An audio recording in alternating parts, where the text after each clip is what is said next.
Luisella Gianni, who is coming from beautiful Milan in Italy today. Luisella, great to have you with us. I'm so excited to have you with us. Just go ahead and toggle your camera on, Luisella, when you're able to. Excellent. And while she's doing that, I will start her introduction. Luisella is an international executive experiencing leading digital strategy, operations, and product development.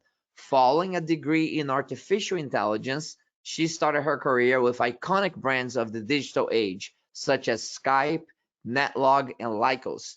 More recently, she has been helping global businesses like Yellow Pages, Goodyear, Dunlop, and DuPont with their digital transformations. In Oracle, she is helping companies continuously innovate, define, create, and realize new digital experiences. She received several international awards for her results in artificial intelligence and its applications in industry. Luisella, very grateful to have you with us, join your wisdom and expertise with our global audience directly from Milan in Italy. Thank you. Thanks a lot, Joseph, for your welcome, and again, I'm really excited to be here. So let me again share my presentation. I hope that everything is working fine. And let me start with my speech. Today, what I would like to show is a bit of overview of what we do see happening in financial services in the latest years, but more and more the latest months.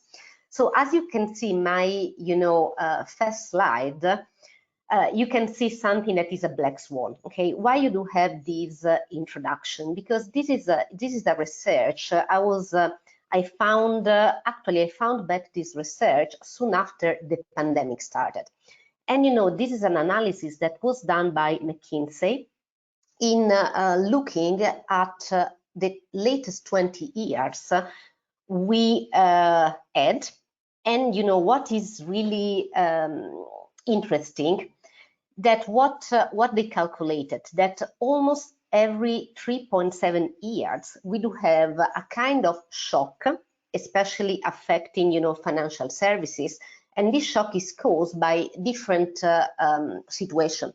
In some cases could be, okay, the pandemic was clearly kind of impactful, but could be some case of bankruptcy, okay, as we have seen extremely recently, okay, in banking, or could be climate change, or could be macroeconomic and crisis. So this clearly is a bit provocative. This is not a black swan. We do risk that this is the new reality, and so it's something that we need to be ready. We need to equip ourselves to understand that in some cases those kind of shock that we do have is not random, is not a black swan, is not something that happens once every 50 years, but it can happen quite frequently. What we do see also, because in some cases, we do have also a starting point, because we say, at least in my world, we do have a situation where maybe you have companies that are acting extremely traditionally, and so those companies, they can become a bit more weaker when they are facing all those shocks. If we look at financial services, okay, and this is an analysis done extremely recently by IDC, a global analysis, we do see that financial services, they are investing a lot in digital business, okay, from a lot of different aspects. If you consider them against other categories, other sector, they are just second, okay, telco is the first one and financial services is second. So they are considered excellent in their investment in digital that started indeed several years ago. And if you look also at what they see, okay, the spending in the 2023, but also in the coming next years, we can imagine that financial services is one of the fast growing industry in spending in digitalization, especially understanding, digital product, new service, experience engagement. So why I think that this is a bit a paradox, okay? Because usually, at least in my world, we consider companies not investing enough in digital a bit more weak, okay, in reacting fast of all the changes, while for financial services, well, the investment was there. What I would like to share with you today, and this is also another trend that we see happening since a couple of years, that the investment that was done so far was mainly related to, let's call a bit the front office. So a bit more on the channel, a bit more in engaging with clients and so on, but probably a bit less on what we call the back office. And now, you know, it's becoming more key to be able to face and to, you know, I would say not only survive, but also shine in uncertainty, to invest in a slightly different area that maybe was not the primary focus in the latest years. So it's what we may call cost transformation and the new levers of operational efficiency. And what we identified are 5 key areas that we consider extremely important from now on. Clearly is risk management and back office transformation. This is becoming more and more important because it's also using the data is the way to really thrive to the future in a really successful way. Product rationalization and identify new revenues. And this is going in tandem, okay? Because sometimes you need to also divest from some area and at the same time think about new revenues that are not the classical revenues coming from financial services, but are a bit broader in terms of investment. Delivery and tracking sustainability outcome. Okay, this is a key priority, not only because there are some regulation, but because this is going to have a strong impact also on branding. Okay, and financial services, they need to focus a bit more on branding because, you know, to do the latest situation, there is a need also of focusing on that. AI and machine learning, planning for the future. I will give an overview of that. You know, I actually, I'm have a strong experience on machine learning, and I see a bit of evolution on how machine learning is used now in financial services.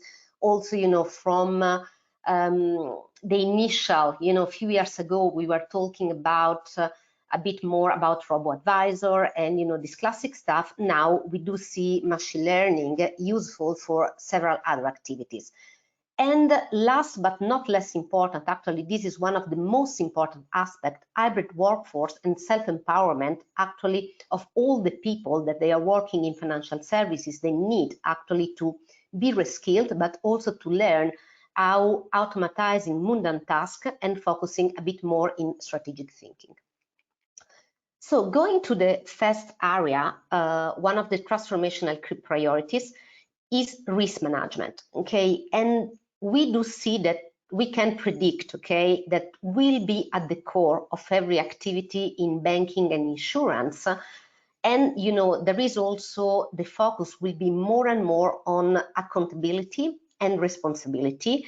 And this is also going to overlook a lot of different activities, from the investment in data, in infrastructure, in capabilities of reporting and compliance. And so we can expect that this will be a strong focus this year and in the next coming year. And what we see happening now is that, you know, you see this pyramid, okay? If I think about a few years ago, insight, data, they were important, but probably, you know, it was like something that was considered like a consequence of several other activities. Now, you know, insight, data is becoming key. So it means we do see that there is a real shift in the operating model.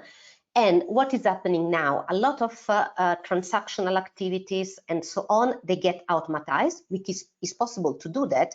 Also, when we are talking about reporting and compliance, it's possible to have a much more realistic view and automatize some activities, and also having a good understanding of your data that are becoming insight, you know, because the data by themselves, you know, they don't have a lot of meaning if you don't put a bit of intelligence, are becoming more and more relevant for really taking strategic decisions. And we see this shift really strongly. And what does it mean? What is the consequence of that? That there is a strong focus in what we call finance transformation or back office transformation. And this go through really some key activities. First, is simplify all the area related to finance operation. And this is going also through defining a common data management platform, a common data model. And usually a lot of financial service institutions, they do have an extremely fragmented situation. They have a lot of legacy system. And often, what I find out that sometimes it's even difficult, to have KPI across different countries or to have the same data model, to have, a consolidated view actually of what they need to do. And so this exit from silos, exit from fragmentation is extremely important to build this common view. And also this is going through, building a single source of truth, a single source of data, because this is going to boost the ability to have really accurate and trustable finance reporting, because trust is another issue, we see, because many executives are likely they don't trust their data, or maybe when they deep dive into that, they realize that since they are coming from this extremely fragmented view, it's difficult then to get, some decision that are really the good one, or they can trust the decision.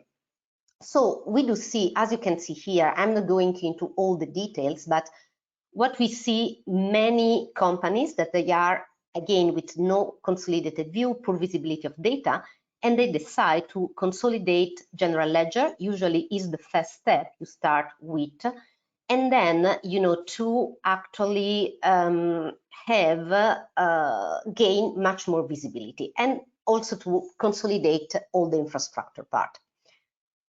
And also, what does it mean? Clearly, this means that you need to rethink, again, the finance operating model. And this is going to go through a lot of different activities, It's not a technology aspect. Technology is enabling you to rethink your operating model, but is much more a people change, and a mindset change. And be sure that you want to adopt a new governance model. You want to adopt a framework. You want to also, often, this is going also to build a shared service model where you do delegate a lot of activities, and with a shared service model, actually you do have a cross-functional department where you can have different skills that together are going to analyze different activities, still using a single source of information, a single source of data. And this is usually a big change for many financial service institutions, because, is again moving from a business unit way of doing things to a much more, again, shared, holistic way of doing things, and in some cases also outsourcing some model. We do have a couple of examples. I will be quite fast on those examples, happy, to talk offline, because I do have a few topics I would like to talk with you today.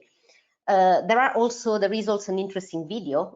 One client of us is Square. I'm sure this doesn't need to be introduced because you all know the company. And this is really interesting, to understand what the CFO of Square considering his mandate.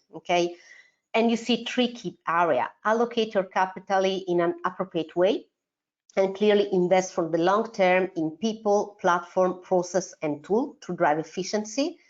Supply real-time insight to the whole organization, so not only to one department, but again to embracing the shared service model, and in some cases even outsourcing some activities. And also, the consequence is also that you moderate risk also for the organization. And this is often, some of those activities, and we do see much more an intersection between what are considered classically a bit more the front office activities that could be also changing the business model, and also for Square this was the case, going a bit beyond the simple payment, but this must be followed and must be facilitated and going together with a strong change on your back office, because the two things, they must go together, otherwise one of them will fail. We do have also some other example, okay? I'm not going through the details, but we do have a lot of examples that are going also from an analysis that is what we call the what if scenario analysis. This is the case of RBS, and this is really needed now. It means whenever you want to plan where I should invest more or where I should divest, this is going through, complex analysis that you need to have several different scenarios, and so scenario planning is becoming key for being able, to have not only the plan A and plan B, but several different plans, because, again, as we saw, we live in a world that may change really fast. Second priority that we see now, and this is also linked to different scenario analysis, is product rationalization and identify new revenues. And I will give you, some probably alternative way of seeing that, and this is done by purpose, okay? Because let's think about what is behind, the classic financial service type of product. This is Unipol Gruppo, okay, is a company in insurance in Italy. And this is really interesting because, we have done this project together a few years ago, and actually they decided to enter in this electronic motorway tolls project.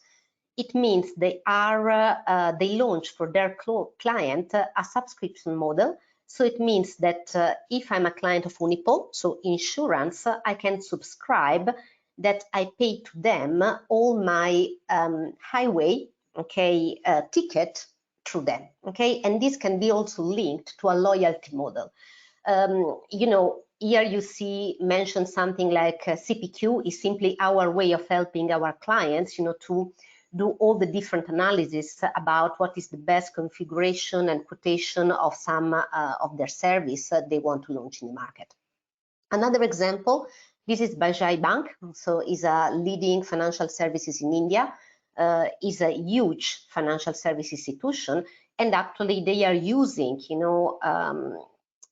what we call Unity is almost is a CDP. For doing what? Okay, they have a need of focusing on not only personalizing what are the different products they aim to sell to their client, but they aim also to use machine learning as supporting their decision. Is really suggesting, okay, so it means there is a deep analysis and complex analysis that is done in, classically you have lookalike modeling, you want to identify the typical segment you want to target, and the system, actually machine learning is suggesting for this type of client, I suggest that could be interested to a mortgage or could be interested to this kind of financial product, and this is done by the machine learning, and so is also a good example of automation, but also investing in some different portfolio or different product, and clearly is the final goal is to increase what is the wallet share, because can uncover, okay, cross-sell and upsell opportunities. And so this is really interesting, and we see many of our clients entering in that, not only in financial services, but also in many other sectors. And then another example, okay, of AI. This is a bit more classic, okay, but is less classic the way this is used, but actually is an assistant, okay, that again, this is like the chatbot, almost, could be chatbot or voice bot, that is personalize the response and clearly is automation of customer engagement, and also increase the efficiency and can really have an immediate reply. And this, we see this adopted more and more and more by a lot of banks globally. And to, again, there is always, this is working or not. Yes, it can work. You need to train it really well, but if it's well trained, can bring a lot of advantage also for upselling and cross-selling. Third key priority we see, sustainability. Okay, this is becoming also a key priority for financial service institution. And And it's not only sustainability, but clearly we do expand to the concept of ESG target. And there are a few reasons why this is becoming important, okay? This is becoming important for every sector, including financial services, for branding, okay? This is a research that we have done pretty recently, less than 1 year ago.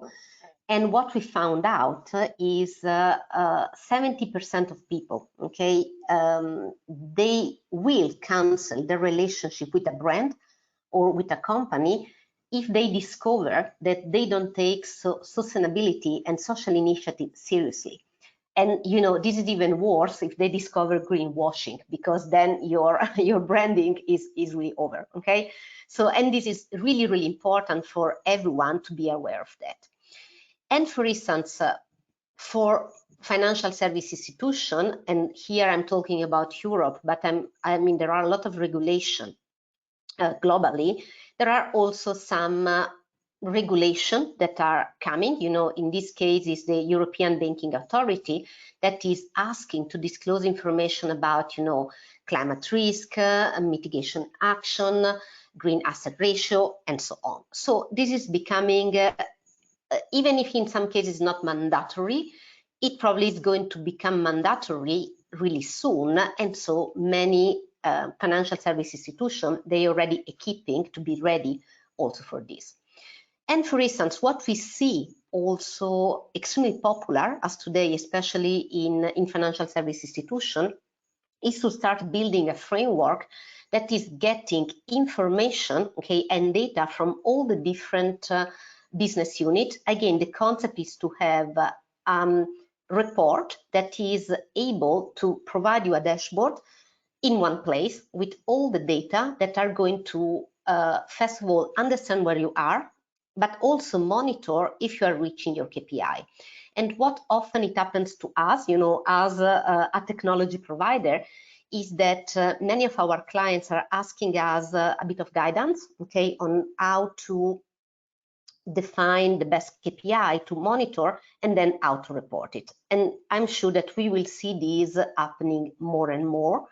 Clearly, when we are talking about financial service institution, there is a focus on the reporting and performance part, also on HR, okay, because clearly we do see, and this is why it's so important, you know, to have a framework for defining your goals, monitor and continuously reporting, because you want also to launch, you know, some different HR initiative for launching training, understanding what's done a certain training, what are the different activities you can launch and so on. And this is key part. Then clearly there is also another area really linked, you know, to all the legacy and infrastructure transformation, and often is moving some of your operation to the cloud. And this is clearly, this is a big help, because, you know, you actually as a bank, you eliminate direct greenhouse emission by moving to the cloud. And usually we do often have a lot of requests as a technology vendor that we are going to also share what we are doing and how we can help also our clients in this sense. I'm not going through that in deep, you know, because there are a lot of communication. There is a blog dedicated to that, but clearly is what as Oracle we do for, you know, progressing on our own goals in terms of sustainability. And clearly we are already using 100% of renewable energy, and there are also some goals we are going to achieve in the next coming years. AI and machine learning, okay, a topic I really care about, because as I've shared, I have a strong background there. I will cover that a bit high level, because as I told you, I wanted to provide you a kind of overview. There are some interesting data. Again, this is a research that we do every year, because we are interested to understand how business leaders, they rely on AI and machine learning and what they trust to do more. And every year we find that the trust on machine learning is increasing. This is debatable, okay, because in some cases, you know, since I do work in machine learning since, you know, many years, okay, a bit more in an intensive way in the latest 5-6 years, because we have seen a kind of explosion of that. But what is interesting is that you always find the one that are really enthusiastic and the one that are really scared, okay? But even if you always find these two extreme of attitude, the one that are becoming more enthusiastic and they want to try, this is increasing. Why? Because this is working, okay? And what is also really interesting, in some cases, that for some activities, business leaders are starting to trust more in machine learning algorithm than on the people. And this is also interesting. And for instance, if you look also as personal finance advisor, there is 63% of the people that trust more, okay, a machine learning than a person, or even managing their finance from a personal perspective. And if you look at the business leader, 85%, okay, they are looking to be supported by machine learning. In this research, it's called robot, okay, simply for simplicity, but is clearly an algorithm. And for doing what? Okay, there are some tasks where they consider that machine learning is better, okay, than a human, and is approval, budgeting and forecasting, reporting, compliance, and risk management. If you see what is the fil rouge between those activities, are all mundane tasks, something that is really follow some rule. And clearly, I would agree, okay, for this kind of activities, I'm sure that an algorithm is probably better because, are these kind of even boring activities where you can do a lot of mistake, where probably a machine learning system is well trained, will do much less mistake. What we do see happening now, especially in financial services institution, we see that there is also a shift on what are the focus, okay? If traditionally, okay, the focus was much more on core cost management, now we do see the focus is on being much more predictive, okay, and on value creation. And this is often as a consequence, when we talk about technology, we see that now companies, they are more interested in buying, okay, outsourcing some activity instead of building, okay, by themselves. And often the buy is really related to predictive capabilities. And often those predictive capabilities are not only related, to the cost management and the cost transformation we have seen, but also in identifying new revenue model. Okay, so I think if you connect the dots, is a bit of conclusion of what we have seen in the former list of priorities we were going to. Last but not least, I would like to touch on the people and, on the hybrid workforce and what we call self-empowerment.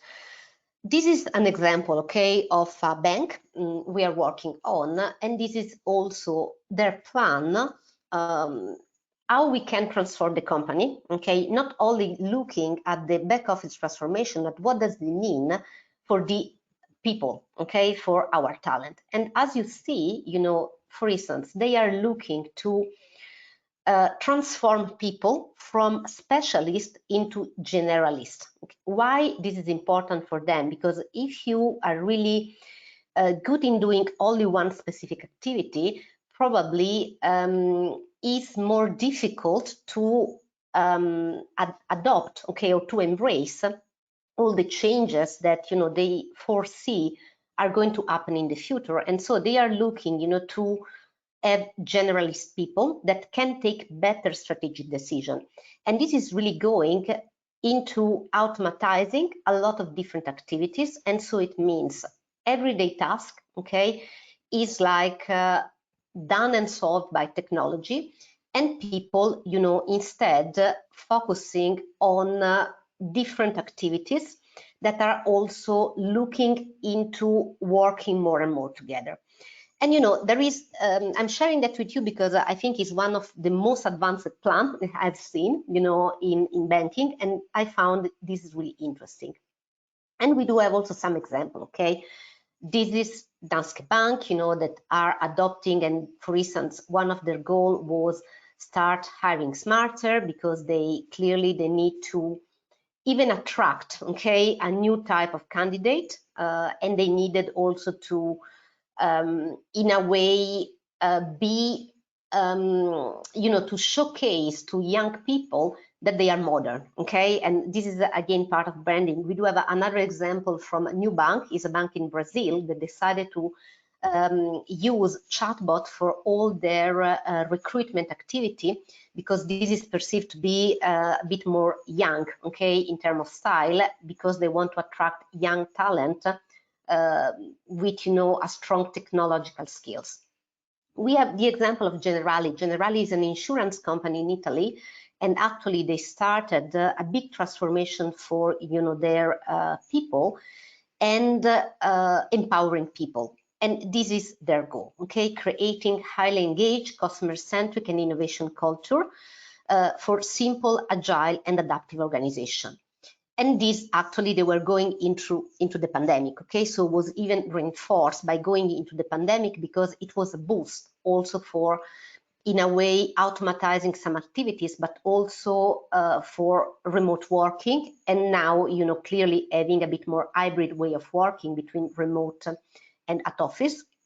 And there is, they were succeeding, okay, in a good way in having this culture shift, because you see, those are the results, because clearly they track what are the engagement score with people, or also how they are able to reskill employees. And you see some extremely interesting data. But then what I find the most interesting is what people are saying. I feel empowered, I can try something new, my company cares about me, I can assist my coworker. And this is clearly really significant, in the sense that they were able also to boost an innovation culture and could give people the freedom to think about something different. There is also this case that I'm touching quickly, is not about a bank, but is extremely interesting, because it's about self-empowerment. And what does it mean? Mondadori is a publisher, again in Italy. And what they've done, okay, they were really brave, because during the pandemic, and Italy was hit really hard, okay? So this project was launched in March 2020. And they decided to launch what they call an employee self-service manager self-service system, also driven by a chatbot, for doing what? For sharing with their employee what was happening, but mainly also for having all the daily activities that usually you do with an HR system. So it means asking, is the office open?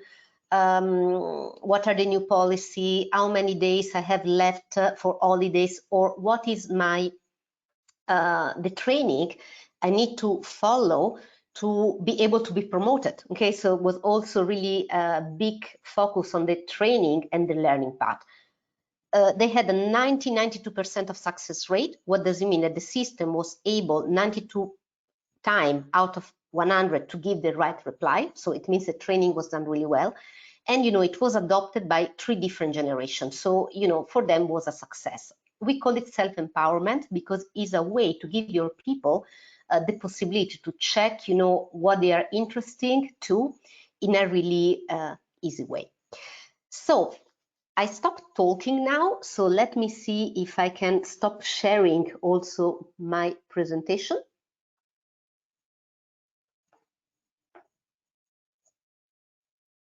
You're just right on time. In great presentation on covering so many important topics. There are questions that come in both here on this interface and also on our post on LinkedIn about your presentation, and you answer a number of these questions as you're presenting as well. So there's a great presentation. I appreciate that.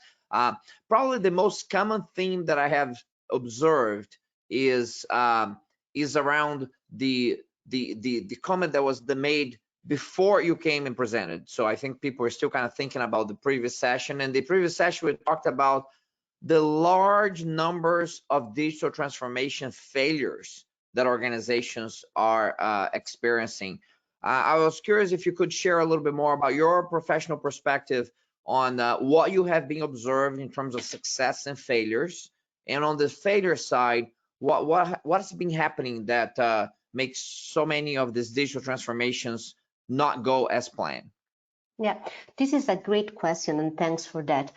What I see happening many times, is, I mean, I can summarize in a couple of points, okay? The first one is often underestimating, okay, the effort that you need in embarking, okay, in a digital transformation, okay? Because often, and this is due to I think humans, okay? So often what is going to happen, you think, okay, we are going to plan, 2 or 3 years for transforming the company. That seems to be a good timing, but then you don't follow, okay, all the proper steps. And this is cause that there is a bit of lack of management of all the different steps that sometimes need to be followed in a really methodical way, and not being lean enough, okay, not being agile enough, because it could be that for a lot of factors, it's really difficult to predict what is going to happen from now to the next 3 years.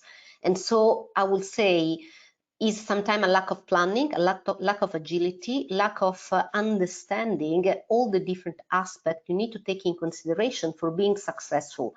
And clearly, technology is one part of that, okay, because often what I do see is also kind of underestimation of the different fragmentation, different legacy, the different, type of data or cleansing that you need to do, okay, because in some cases it could be that if systems were implemented 20 years ago or 10 years ago, there is also a bit of lack of knowledge in the company.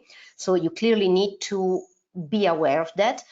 And on the other side, there is also a bit of underestimation of the need of governance framework and push you need, okay, because people, they are against change, okay, no one would like to change, even if you know that future will be bright once you do that, but you need a continuous motivation. And often, you pretend that people, okay, they do something because they are told to do something. It doesn't work like that, okay? So you need to motivate people, you need to give reason, you need to every day, to continuous remark and become why this is important. Sometimes it can go through incentive, okay? So it's not only going, through, motivation that is important, but could go through incentive. I give you an example, okay, that is not related to a bank, but is related to my experience I had in DuPont, once I was head of digital there.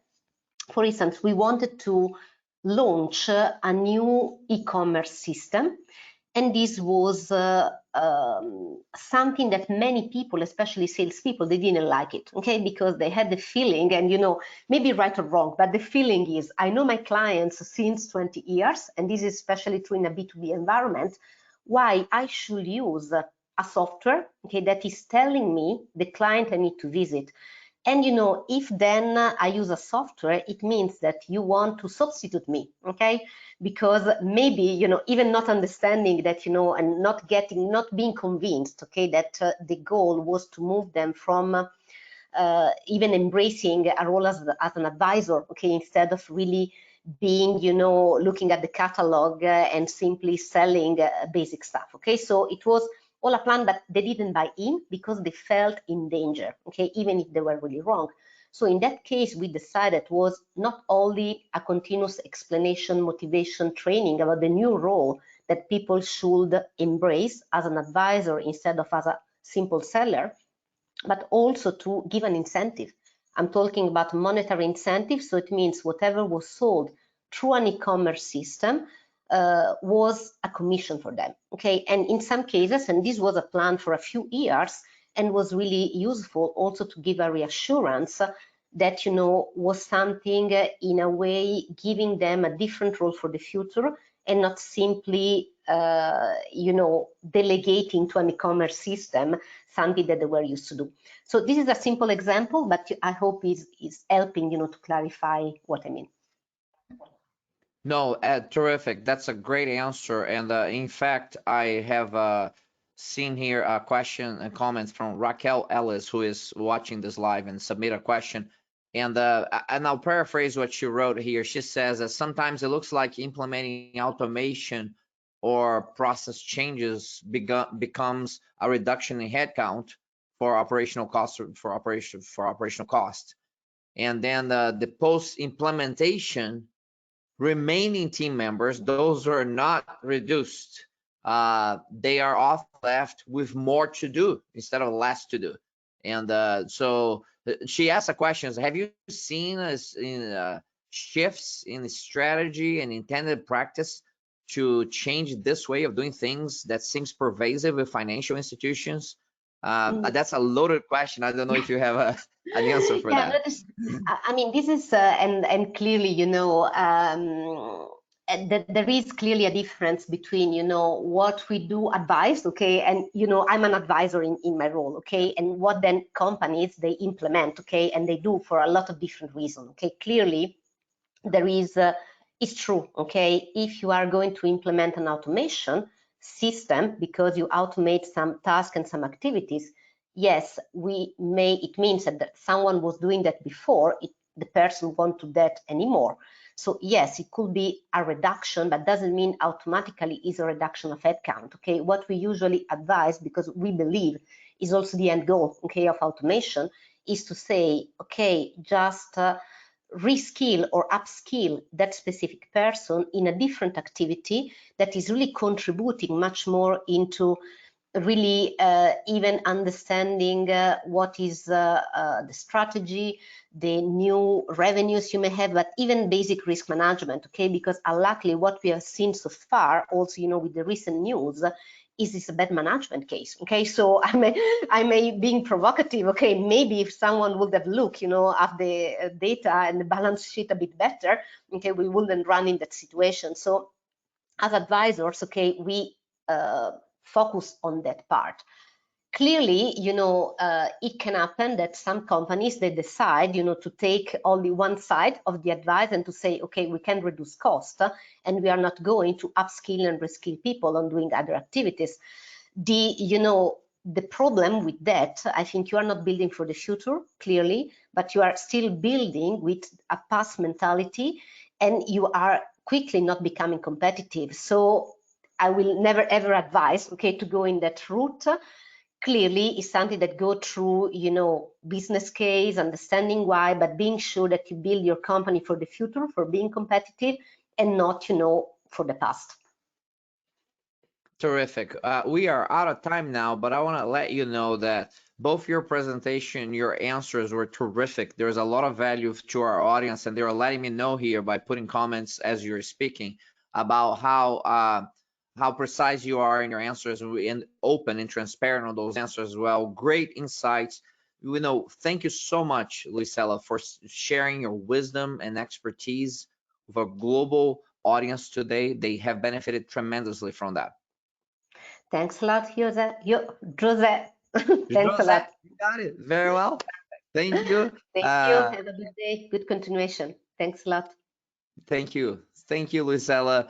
Ladies and gentlemen, that was Luisela Gianni, I should say, directly from Milan in Italy, sharing her wisdom and expertise with our cross-industry leaders of excellence, innovation, and transformation globally. Great presentation, great insights. Again, you want to learn more and you want to connect directly with Luisela, just go into the post under my name, under BTOES Financial Services Live, and you see that everybody is, all the speakers are hyperlinked to that post, and you can click and request to connect. Let them know. They receive a lot of connection requests. So let them know that, I was attending your session at BTOES Financial Services Live today, and I would like to connect. Or follow depending on their settings. So great presentations. I want to remind you that as a registered participant to the conference, you will receive an email and password a couple of weeks from the end of the event that will have a direct links to every one of these presentations. So you'll be able to replay them at your own leisure and focus on the items that are most important to you. So we're going to be taking a break now. When we come back at the top of the hour, we have a treat for you. We have the global head of innovation for Amazon, Jiaochen Zhang, here with us, and he's going to talk to us about emerging technologies for business transformation and operational excellence. So a great talk about the latest from Amazon and from the global head of innovation in the company. So stay tuned for that. Take a break now. We'll be back with you at the top of the hour. Thank you.